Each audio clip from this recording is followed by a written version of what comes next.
Olá pessoal, bem-vindos ao canal Teste Opinião. Nesse vídeo selecionamos boas opções de compra de carros até R$30 mil na categoria hatch médio, incluindo alguns modelos com opção de câmbio automático. Vamos mostrar características, pontos positivos e negativos de 6 modelos. Vamos falar de custo-benefício, de mercado e as qualidades que esses modelos apresentam. Nosso objetivo é compartilhar informações, sempre com foco no custo-benefício, para ajudar você a fazer uma boa compra, valorizando seu dinheiro. Com a chegada dos SUVs, essa categoria de hatch médio praticamente entrou em extinção. Atualmente, o único que ainda resiste no mercado nacional é o Cruze Sport 6. Até o Golf, que sempre foi uma referência no segmento, hoje só está disponível, como importação oficial, a versão híbrida GTE. Mas, para os mais saudosistas, o hatch médio ainda apresenta algumas vantagens em relação aos SUVs, como dirigibilidade, em alguns o custo de manutenção é bem mais baixo e outros até oferecem um bom porta-malas. Para quem tem até R$30 mil, não gosta de sedãs, vamos sugerir aqui boas opções. O primeiro que vamos falar é o Volkswagen Golf. Nessa faixa de preço temos as versões Sportline, Comfortline, GT, 1.6 ou 2.0, dependendo da versão. Anos 2008 e 2009. A 1.6 só com câmbio manual e a 2.0 com as duas opções de câmbio, manual e automático. Essa geração ficou conhecida como MK 4,5. Foi a segunda fabricada no Brasil, de 2008 a 2012. A primeira no Brasil e a quarta no mundo foi a conhecida como Golf Sapão, de 99 a 2007. Como a quinta e a sexta geração não vieram para o Brasil, essa quarta foi reestilizada e acabou sendo batizada pelo mercado de 4,5. É um carro reconhecido principalmente pela sua dirigibilidade, comportamento dinâmico, qualidade de construção e pela robustez. E pelas suas qualidades, ainda é um carro que é bem valorizado no mercado. Vamos aos dados técnicos do Golf. Primeiro na versão 1.6, um motor de 8 válvulas, comando simples com correia, potência de 104 cavalos no etanol e 101 na gasolina, a 5.250 RPM, torque máximo 15.6 no etanol e 15.4 na gasolina, a 2.500 RPM, peso 1.213 kg. Consumo urbano 6.2 no etanol e 9.4 na gasolina, consumo rodoviário 8.1 no etanol e 12.1 na gasolina. Na versão 2.0, também um motor de 8 válvulas, comando simples com correia, potência 120 cavalos no etanol, 116 na gasolina, 5.250 RPM, torque máximo 18.3 no etanol e 17.7 na gasolina, a 2.250 RPM. Consumo urbano 6.9 no etanol e 9 na gasolina. Consumo rodoviário 9.9 no etanol e 12.9 na gasolina. Peso 1.288 kg. Porta-malas 330 litros. Pontos positivos do Golf: é um carro robusto, bem construído. A dirigibilidade sempre foi uma referência. Na versão 1.6 é relativamente econômico, dentro da sua categoria. E na versão 2.0 é uma boa opção de câmbio automático. Embora na versão automática ele seja um pouco mais gastador de combustível, é um câmbio bastante confiável. E outro ponto positivo é o mercado. Pontos negativos do Golf: por ser um carro mais velho, requer alguns cuidados no momento da compra. Tem muitos carros que foram alterados. O pessoal que gosta de colocar umas rodas esportivas e rebaixar o carro, gosta muito do Golf. Nada contra quem gosta de equipar o carro. Tem muitos que tratam o carro muito bem, deixam a manutenção ali 100% em ordem. Mas tem alguns que só colocam o rodão e esquece do resto. Então, bastante cuidado no momento da compra. Outra questão é o seguro. Sempre foi um carro que o seguro teve um valor elevado, e por ser um carro também com mais de 10 anos de uso, algumas seguradoras acabam nem aceitando ou cobrando valores que acabam inviabilizando o seguro.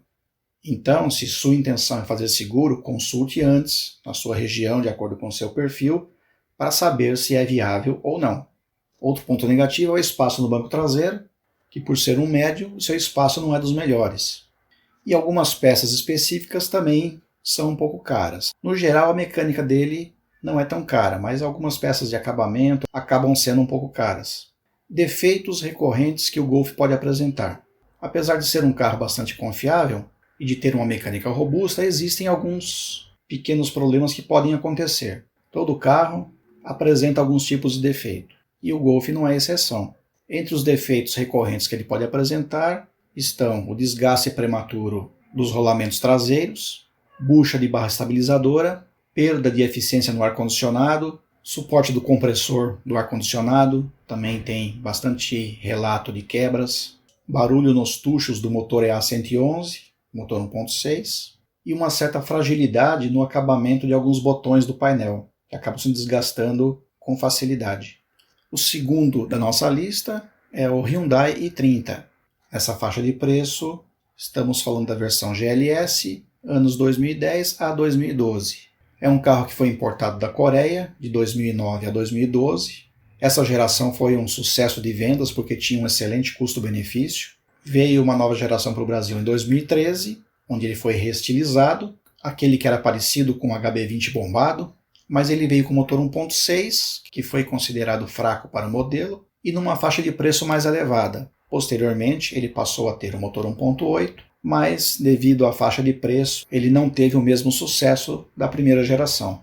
Dados técnicos do i30, motor 2.0, 16 válvulas, comando duplo com correia, potência 145 cavalos na gasolina, a 6.000 RPM, esse carro só tem versão a gasolina, torque máximo 19 kg a 4.600 RPM, peso 1.327 kg. Consumo urbano 8.9, consumo rodoviário 10.1. Porta-malas 340 litros. Pontos positivos do i30, qualidade de construção, robustez, espaço no banco traseiro. É uma boa opção de câmbio automático quanto à confiabilidade, porque o câmbio dele é um câmbio de 4 marchas, então acaba deixando o carro bastante gastador. Pontos negativos, ele tem uma suspensão bem firme, o que acaba transmitindo muito as irregularidades do piso ruim. O consumo também é elevado, principalmente no automático, e as suas peças também costumam ser um pouco caras. E por ter rodas aro 17 com perfil baixo, embora sejam muito bonitas, sofrem bastante com nossas ruas. O seguro também, recomendo sempre verificar na sua região de acordo com o seu perfil, por ser um carro importado já com mais de 5 anos de uso e ter peças caras, às vezes o preço do seguro pode ser muito alto e até inviável. Defeitos recorrentes que o i30 apresenta: a bucha do sistema de direção costuma apresentar bastante problema, a suspensão, que embora não seja frágil, mas por ser bem firme, acaba apresentando um certo desgaste prematuro de alguns componentes. Mas é um carro que quem tem costuma elogiar muito ele. E se você, na sua busca, achar um que teve o DQC, que é dono que cuida, aquele carro bem tratado, com a manutenção em ordem, vale bastante a pena. E é até interessante para você que está buscando um carro nessa faixa de preço, conhecer algumas opções, porque às vezes pode aparecer um carro desses que foi bem cuidado, que está com a manutenção em ordem, e muitas vezes por falta de informação, às vezes as pessoas descartam uma boa opção em função de não conhecer muito sobre o modelo. Até por isso é importante que você, que teve algum dos modelos que nós mencionamos e ainda vamos mencionar aqui, conte as suas experiências com esse modelo. Coloque aqui nos comentários, que isso vai ajudar quem está em busca de um desses modelos a ter mais informações e poder escolher um bom carro que atenda à sua expectativa. O próximo da nossa lista é o Chevrolet Vectra, versões GT e GTX, anos 2010 e 2011. O Vectra de primeira geração, conhecido como Vectra B, foi uma referência de mercado lá no final dos anos 90, mas aquela geração não tinha uma versão hatch. A segunda geração brasileira, conhecido como Vectra C, além da versão sedã, passou a oferecer também a versão hatch. Embora na sua essência esse Vectra C não seja exatamente um Vectra. Ele é o Astra europeu, que aqui no Brasil foi batizado como Vectra. Mas isso não desmerece nem um pouco o carro, porque o Astra também sempre foi um bom carro. Aliás, essa geração dos carros da GM dessa época, baseados nas versões europeias, deixaram saudades em muita gente pelo seu refinamento e bom acabamento. Esse é um carro que costuma ficar esquecido como opção, por ter saído de linha em 2011, embora ainda mantenha uma legião de fãs. Mas apesar da idade, ele continua sendo um carro bem interessante.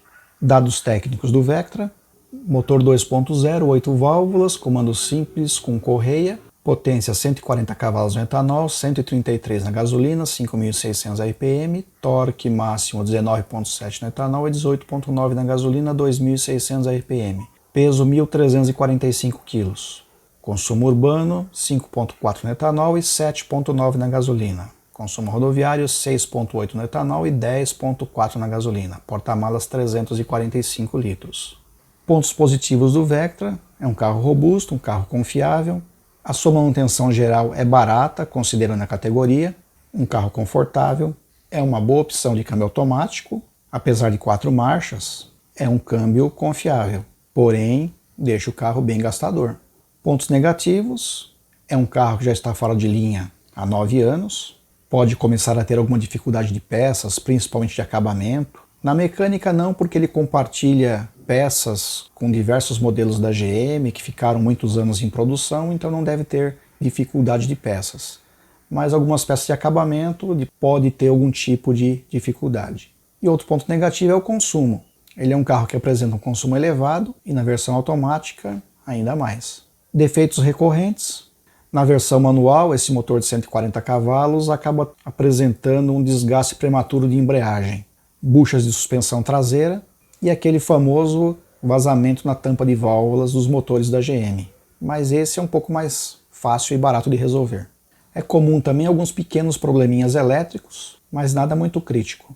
Então, se você não se importar com um carro que saiu de linha já há algum tempo, o Vectra sim pode ser uma excelente opção. E por ter a sua legião de fãs, é um carro que costuma não perder muito valor. Próximo da lista é o Nissan Tiida. Estamos falando aqui das versões S e SL, anos 2012 e 2013. O Tiida foi importado do México de 2007 a 2013, passou a ser flex a partir de 2009 e sofreu uma restilização em 2010, com uma pequena mudança na grade e nos para-choques. Aqui é mais interessante a versão SL, que normalmente a diferença de preço entre elas é pequena e ela vem bem mais completa, incluindo teto solar e um banco traseiro ajustável que é bem interessante.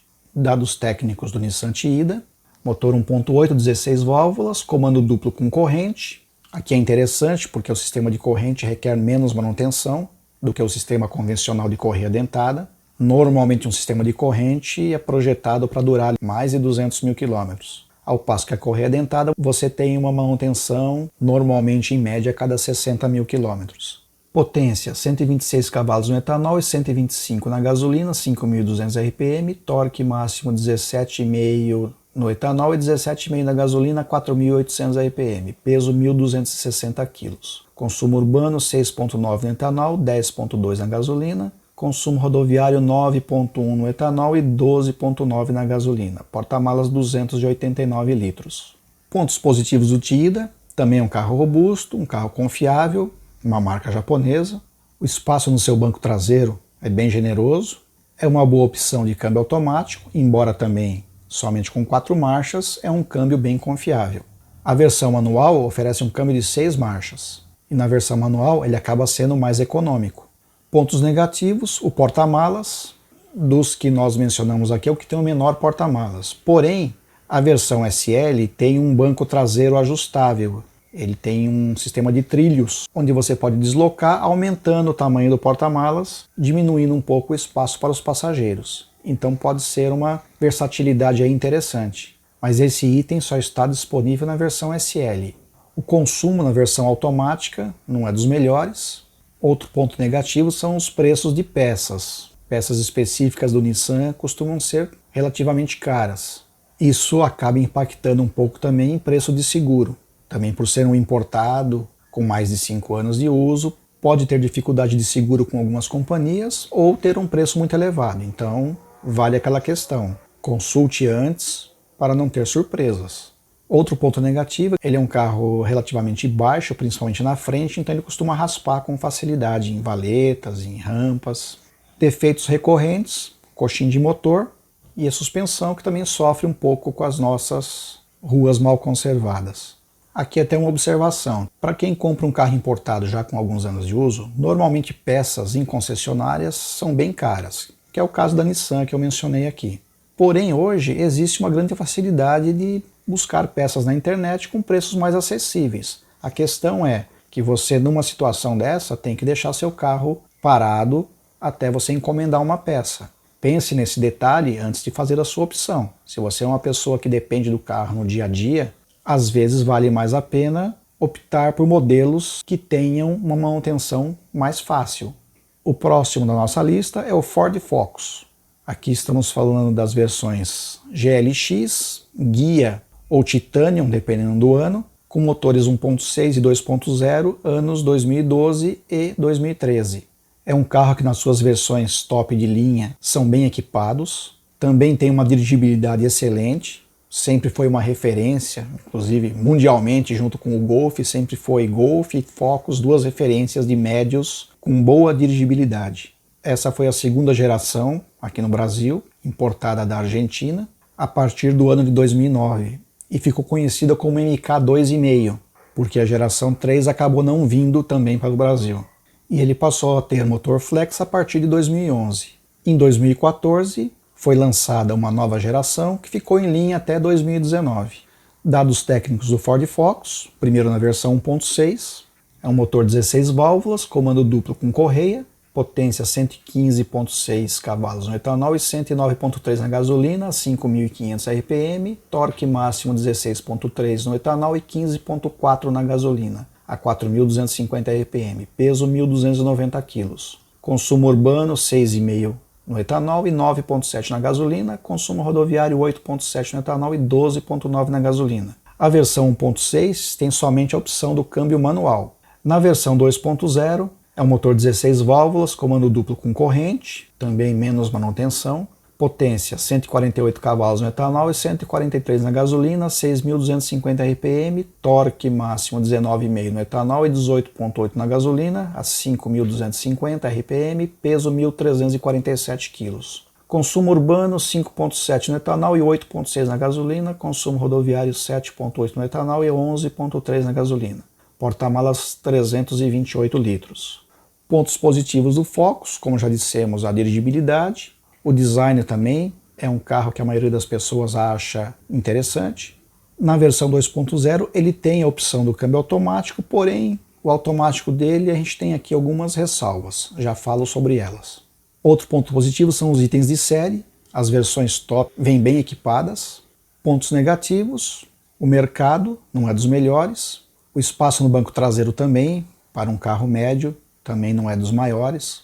Consumo elevado, principalmente o 2.0 automático. 1.6 manual, até que tem um consumo razoável. Defeitos recorrentes, coxinha de motor. O câmbio automático requer cuidados com a troca de óleo. Então, para pegar um Focus automático, tem que ter certeza de que a troca de óleo foi feita nos prazos corretos. Ele também apresenta um defeito na bucha do trambulador do câmbio. E também costuma apresentar defeito na trizeta. Dos que nós falamos aqui, é o que saiu de linha mais recente. Como eu falei, hatch médio é uma categoria em extinção.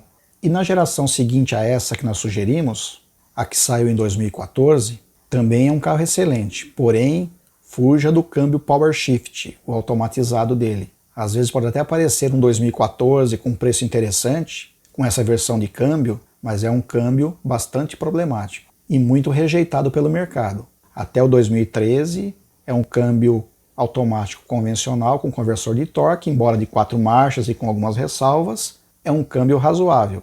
O Power Shift oferecido a partir de 2014, esse é um câmbio problemático. E o último da nossa lista é o Fiat Bravo. Aqui estamos falando das versões Essence, Absolute e Sporting, anos 2012 e 2013.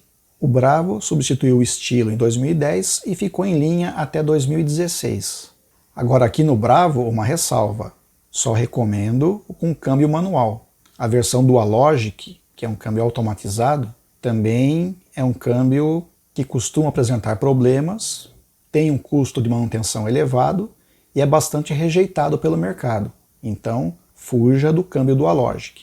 Aqui no caso do Bravo, recomendamos somente a versão manual. Dados técnicos do Fiat Bravo: motor 1.8, 16 válvulas, comando simples com corrente, também menos manutenção, potência 132 cavalos no etanol e 130 na gasolina, 5.250 RPM, torque máximo 18.9 kg no etanol e 18.4 na gasolina, 4.500 RPM, peso 1.340 kg. Consumo urbano 6.4 no etanol e 8.9 na gasolina. Consumo rodoviário 7,5 no etanol e 10.9 na gasolina. Porta-malas 400 litros. Pontos positivos: de todos que nós falamos aqui, é o que tem maior porta-malas, 400 litros. É quase um porta-malas de um sedã. A manutenção básica não é cara. Ele utiliza o motor e-torque, que embora não tenha assim tanto torque, é um motor bastante robusto e confiável e que tem manutenção barata. Ele também compartilha peças com outros Fiats, o que acaba reduzindo o custo de manutenção. Pontos negativos: também saiu de linha em 2016 e o seu mercado não é muito bom. Um pouco até influenciado pela rejeição do câmbio Dualogic. Tem muitos Brava no mercado com esse câmbio Dualogic, o que acabou comprometendo um pouco a imagem do carro. Mas é sim uma boa opção, é um bom carro. Defeitos recorrentes: radiador pode apresentar algum tipo de vazamento e também alguns pequenos defeitos elétricos. Se você está procurando um hatch médio, espero que com essas informações tenha te ajudado a esclarecer algumas possíveis dúvidas. Se você gostou do vídeo, se inscreva no canal, deixe o seu like e compartilhe com seus amigos que gostam de carros. Se tiver dúvidas ou perguntas, deixe no comentário. Terei prazer em respondê-las. E conte também nos comentários suas experiências e opiniões sobre os modelos mencionados. Isso irá ajudar outras pessoas que estão pesquisando sobre esses modelos. Obrigado, um forte abraço e até o próximo vídeo.